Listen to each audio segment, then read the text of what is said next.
Prairie Bend. Written by Alicia Reed. Episode 4. The first ally did not announce himself. He showed up with a question. Danielle Porter was sorting through photocopied deeds at the kitchen table when the knock came, light, hesitant, almost apologetic. Reggie glanced through the window. "You know him?" Danielle followed his gaze. "That is Mr. Henry Walker." Reggie frowned. "From over by Highway 6. Danielle nodded. "His family's been there longer than mine." She opened the door. Mr. Walker stood on the porch, holding a worn envelope, cap in his hands like he did not want to presume anything.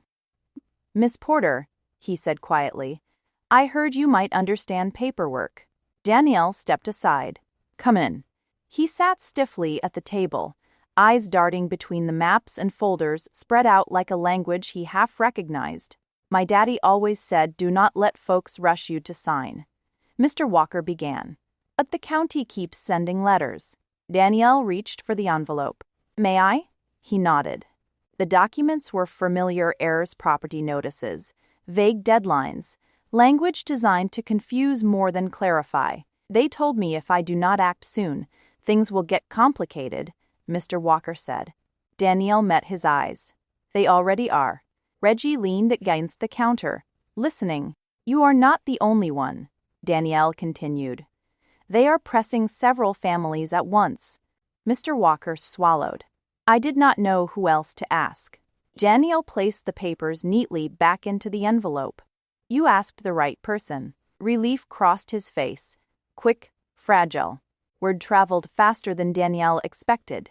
By the next afternoon, 2 more families had reached out, one by phone, one by a folded note left at the door. Patterns emerged. Same language. Same deadlines. Same sense of urgency. Mr. Lowe confirmed it that evening. "They are consolidating pressure," he said over the phone. "If they can fracture ownership, they can force sales." Danielle stared at the map spread before her. "Then we do not fracture," Reggie spoke up. "We organize." There was a pause on the line. "That is ambitious," Mr. Lowe said carefully. Danielle smiled faintly. "So is taking land that is not for sale." Not everyone welcomed the shift. That night, Danielle received a call from her cousin Kendra. "People are talking again," Kendra said. "About you." Danielle closed her eyes. "What now?" "They are saying you are stirring folks up, making trouble," Danielle sighed. "I am answering questions." "That is not how Prairie Bend sees it," Kendra replied. "They are saying you are putting families at risk." Danielle's voice stayed steady.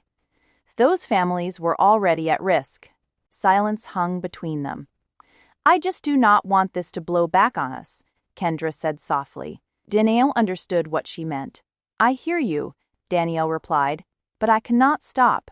Later, Reggie found Danielle standing near the fence line, the moon bright enough to cast long shadows across the grass. "You are quiet," he said. "I am thinking," Danielle replied. "About how close this is getting," Reggie nodded. "Pressure always moves inward." Danielle turned to him. "What if this costs more than I planned?" Reggie did not answer immediately. When he did, his voice was low. "Then we count the cost, honestly." She studied his face. "And if it costs you?" Reggie met her gaze. "I already chose my side." The words settled between them. Simple, unadorned, heavy with meaning. Danielle looked back out across the land. "They are not ready for this to be bigger than me." Reggie smiled slightly. "Neither were you, at first." She laughed softly. The next morning, a flyer appeared on the bulletin board outside the feed store. Information session, property owners and rights, community hall, Saturday. No names, no sponsors. But Danielle recognized the timing. "They are responding," Reggie said, when she showed him. "Yes," Danielle agreed, "which means we are no longer invisible." She folded the flyer carefully and slipped it into her bag. The fight had moved again. Closer, broader, riskier. And Prairie Bend was about to learn something it had never prepared for. Danielle Porter was not standing alone anymore. She was standing at the center. The community hall had never been neutral ground. Danielle Porter knew that the moment she pulled into the gravel lot and saw the cars lined up, too many, too evenly spaced, like someone had planned for visibility, not just neighbors, observers. She shut off the engine and sat still for a moment, hands resting on the steering wheel. "This is where they explain things their way," Reggie said quietly from the passenger seat. Danielle nodded. "And watch who listens." They walked in together. The hall buzzed with low conversation, chairs set in careful rows facing a folding table at the front. Flyers identical to the one posted at the feed store sat stacked near the door.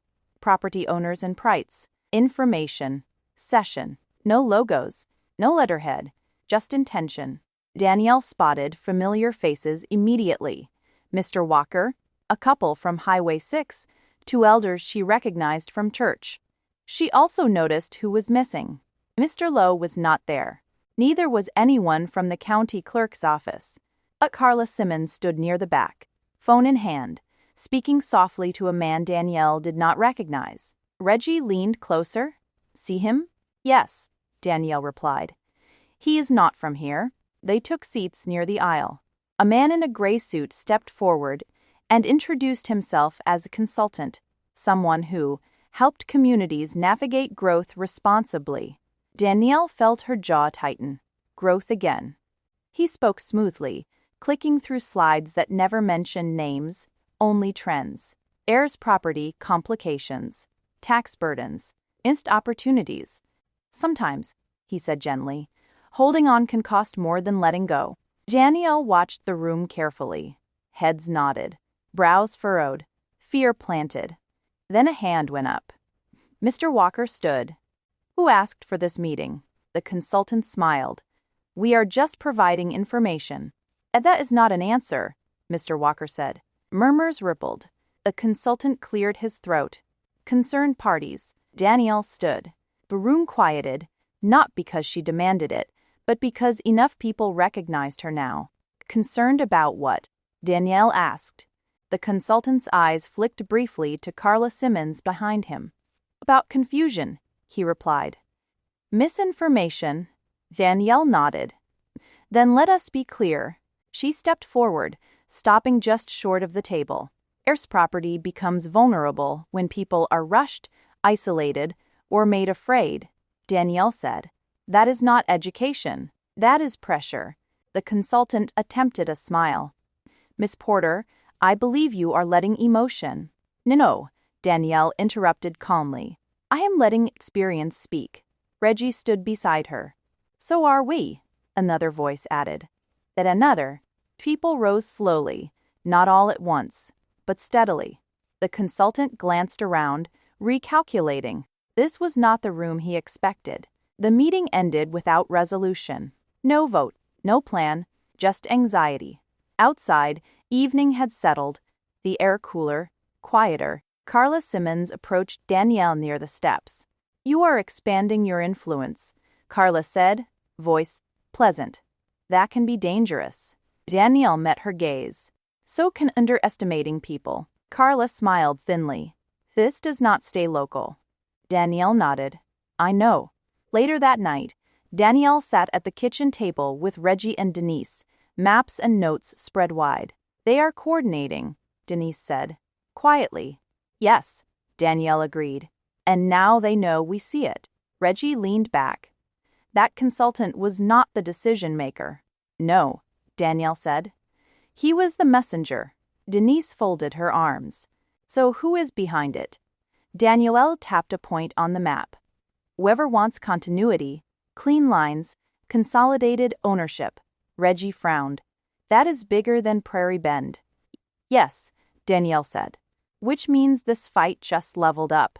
The room fell quiet. Danielle looked at them both. "I will not let this become a spectacle." Reggie met her eyes. "Then we control the narrative." Denise nodded. "And we protect the people." Danielle exhaled slowly. The room behind the room had been revealed. Not all the faces, not all the names, but enough. Prairie Bend had tried to educate its way into control. Instead, it had awakened something it could not manage quietly anymore. And tomorrow, Danielle Porter would decide whether to stay visible or become strategic. The call came the next morning, not from the county, not from the church, not from anyone Danielle Porter had been bracing herself to hear from. "Miss Porter," the woman said smoothly, "my name is Felicia Grant. I represent Prairie Bend Heritage Trust." Danielle leaned back in her chair, pen still in hand. "I am listening. We have been watching what is happening in Prairie Bend," Felicia continued. Quietly, "We believe there may be an opportunity for collaboration." Danielle's expression remained neutral. "Collaboration? How?" "A land trust," Felicia said. "Protection, legal insulation, shared resources. You would retain ownership, but the land would be shielded." Danielle closed her eyes briefly. Protection always came with terms. They met that afternoon in Waco. Not Prairie Bend. Neutral ground. Felicia Grant was younger than Danielle expected. Sharp-eyed, composed, black, with a presence that felt intentional. "You have become visible," Felicia said, once they were seated. "That is powerful. It is also risky." Danielle folded her hands. "So is staying quiet." Felicia smiled. "Agreed. That is why we exist." She slid a packet across the table. "Our trust was formed to prevent forced displacement," Felicia explained. "But visibility changes dynamics. We would need you to slow down." Danielle looked up. "Slow down how?" "Fewer public statements. Less organizing. Let us handle the legal shielding while you focus on compliance." Danielle studied the packet without opening it. "And the families?" Felicia hesitated. "They would need to come later." There it was. Reggie, seated beside Danielle, did not speak. That Danielle felt his stillness sharpen. "So you are offering protection," Danielle said carefully, "in exchange for silence." Felicia met her gaze. "In exchange for strategy." Danielle smiled faintly. "That is not the same thing." Felicia leaned forward. "Miss Porter, movements fracture when they move too fast." Danielle leaned forward too. "And they fail when they abandon people halfway." The room went quiet. Felicia sat back slowly. "You are not what I expected." Danielle nodded. "I hear that a lot lately." That evening, Reggie drove the long way home. The offer sat heavy in Daniela's bag, unopened. Reggie watched the road pass by. "It was a clean deal." "Yes," Danielle agreed. "That is what worries me. They could protect you." "Yes," she said again, "but not everyone." They fell quiet as Prairie Bend's lights appeared in the distance. Denise did not mince words when Danielle explained. "They want you safe," Denise said, "not whole." Danielle nodded. "Exactly." Denise reached across the table. "You do not owe anyone your leadership, but if you choose it, you cannot choose comfort." Danielle exhaled. "I know." Later, alone, Danielle finally opened the packet. The terms were precise. Thoughtful. Limiting. Protection without expansion. Security without solidarity. She closed it and set it aside. Her phone buzzed. "Mr. Lowe, word is moving. You are being discussed beyond Prairie Bend." Danielle typed back slowly. "Danielle, good." She stood and walked to the window, looking out at the quiet street. This was not about saving land anymore. It was about shaping power. Who held it? Who shared it? Who decided when caution became control? Tomorrow, Danielle would have to answer the offer. And the answer would ripple far beyond Prairie Bend. Because once you stand at the center, every choice becomes a signal. Danielle Porter did not answer the offer right away. She woke before dawn and drove out to the land while Prairie Bend still slept, the sky pale and undecided. She clung to the grass, soaking the cuffs of her jeans as she walked past the fence line and into the open. Parcel 17 was quiet. Not empty. Not waiting. Steady. Danielle stopped near the center of the acreage and let the stillness settle. She thought of her grandmother, of records kept by hand, of battles fought without witnesses, of endurance mistaken for silence. Stand where you mean to stand. Danielle knew now where that was. By mid-morning, the town began to stir. Emails arrived. Calls followed. The county requested a meeting. The church announced another gathering for prayer. The consultant's firm sent a polite follow-up. Danielle answered none of it. Instead, she called Mr. Lowe. "I am ready," she said. "For which part?" he asked carefully. "All of it." There was a pause. "Then, I will clear my afternoon." They met in Mr. Lowe's office. The door closed, the blinds open. Danielle placed 3 folders on the table. "My land goes into a trust," she said, "but not theirs." Mr. Lowe leaned forward. "You are forming your own." "Yes," Danielle replied. "One that protects ownership and people." Reggie, seated beside her, straightened. "That is significant." Danielle nodded. "It is necessary." Mr. Lowe considered her for a long moment. "You understand this makes you visible beyond Prairie Bend." Danielle met his gaze. "I already am." He smiled then, small, proud. "I will start the paperwork." The announcement came that evening, not at the church, not at City Hall, at the community hall, on Danielle's terms. The room filled quickly. Families stood shoulder to shoulder. Elders took seats near the front. Even those who opposed her came to listen. Danielle stepped forward without notes. "I turned down an offer today," she began. A murmur rippled. "Not because it was not generous," she continued, "but because it asked me to shrink." She let the words land. "I am forming a land trust," Danielle said, "one that keeps ownership with families while protecting it from pressure, confusion, and forced sale." "Silence for those who want it," she added. "No one is required. No one is rushed." Heads lifted. "This land does not disappear when one person leaves," Danielle said. "And it does not belong to whoever speaks the loudest. It belongs to those willing to steward it." Someone clapped. Then another. Not everyone joined, but enough did. From the back of the room, Carla Simmons watched, expression unreadable. From near the aisle, Mr. Walker wiped his eyes. Outside, night settled over Prairie Bend like a held breath. Reggie found Danielle standing alone by the steps. "You just changed the rules," he said quietly. Danielle nodded. "I claimed them." He studied her. "You okay?" She smiled faintly. "Ask me tomorrow." Reggie nodded. "Fair." Later, as Danielle stood on the porch with Denise, the sounds of the town softened into distance. "They will not stop," Denise said. Danielle looked out at the street lights. "Oh no, and they will come for you differently now." "Yes," Danielle agreed. "They already are." Denise took her hand. "Your grandmother would be proud." Danielle squeezed back. "I hope so." That night, Danielle lay awake listening to Prairie Bend breathe. The season had begun with her return. It ended with her decision. She had not just kept the land. She had changed the shape of power in the town. And somewhere beyond Prairie Bend, beyond the county lines and quiet threats, others were beginning to notice. Danielle Porter closed her eyes, resolve steady in her chest. This was not the end. It was the foundation. The town was still buzzing from the meeting at the community hall. Inside the community hall, Danielle, Reggie, and Kendra set up a simple table where Prairie Bend residents could sign up for the land trust. Danielle finally found a quiet moment outside, leaning against her car. People were still inside signing trust documents, laughing, hopeful, communicating in a way Prairie Bend had not been in years. She should have felt relieved. Instead, she felt the weight of what came next. Carla stepped out of the community hall doors, a folder tucked under her arm. She hesitated when she saw Danielle, then walked over. "Great turnout," Carla said. Danielle nodded.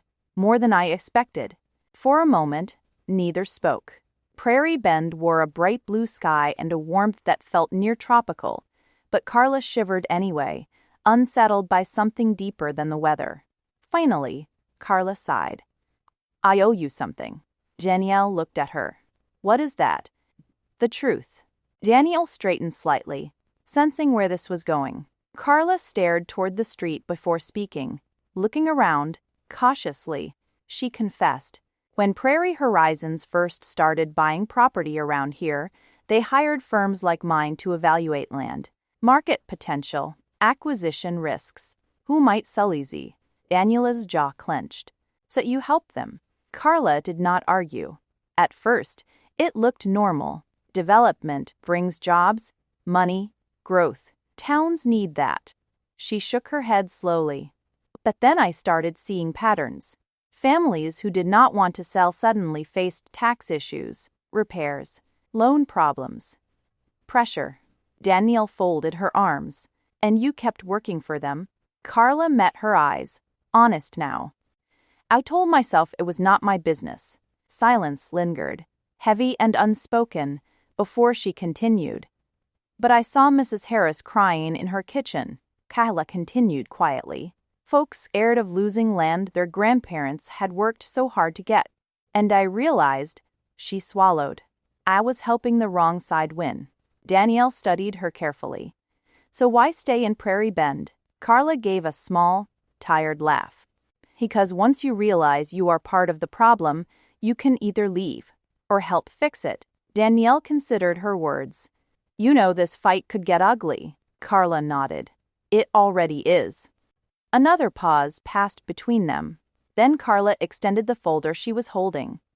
I pulled everything I could find on Prairie Horizons acquisitions, parcels, shell companies, transaction dates. If you are going to fight them, you should at least know who you are fighting. Danielle looked down at the folder, then back at Carla. Are you sure about this? Carla's expression softened. My grandmother lost land outside Temple the same way. Our family never recovered. Danielle saw it then. This was not business anymore. It was personal. She took the folder. Okay, Danielle said quietly. Now, we fight smart. Carla smiled faintly. Together? Danielle nodded. Together. Behind them, the community hall doors opened again as families spilled into the parking lot with hopeful, happy voices. And somewhere beyond Prairie Bend, forces that had operated quietly for years were about to meet resistance they had not planned for.